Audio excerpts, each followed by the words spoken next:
నమస్తే కాక, welcome to Khattar vlogs బుర్కా పిట్ట. అయితే కాక ముచ్చట ఏంటంటే నాకు ఈడేంద్ర వీడియో స్టార్ట్ చేయగానే కత్తులు నూరుతున్నా అనుకుంటుర్రా. అయితే ఒక విషయం చెప్పాలా మీ అందరికి. అయితే నిన్న రాత్రి కొట్టిన పెద్ద నాకు ఇక్కడ గల్ఫ్ దేశంలో చేపలను ఎదురెక్కినాయి.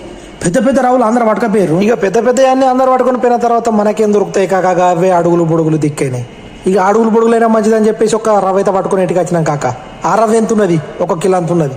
ఆ కిలో అంతది రూమ్కి పట్టుకొచ్చి దాన్ని ఉప్పేసి పసుపేసి మంచిగా కడిగి గోలిచ్చి ఉప్పు కారం పెట్టి కొంచెం ఫ్రై చేసి ఇక రూమ్లో అయితే పెట్టినా కాక. నమ్మిర్రా కాక? అంతుటిగానే గిడకి బయట దేశంలో చేపలు ఎదురెక్కుతాయా? అంత సముద్రం చేపలేనే, అది మనది కదా రవ్వు, ఇంటికాడిది. ఏమన్నా గడ లుల్లు మార్కెట్లో ఆఫర్ పెడితే పట్టుకొచ్చిన 10 రూపాయలకు ఒకటి. ఇక బాగా రోజులు అవుతుంది ఇంత కౌసు పానం కొట్టుకొని ఇక ఇంటికాడ కొద్దిగా చేపలు పట్టినలమే. ఇంటికాడ మంచిగా తాజా పట్టుకుంటా ఫ్రెష్ మంచిగా గమ్మ తొలే తిన్నాం. ఇక్కడ చూడు మురుగు పట్టినాయి నానబెట్టి వండుకొని తినుడు కాబట్టి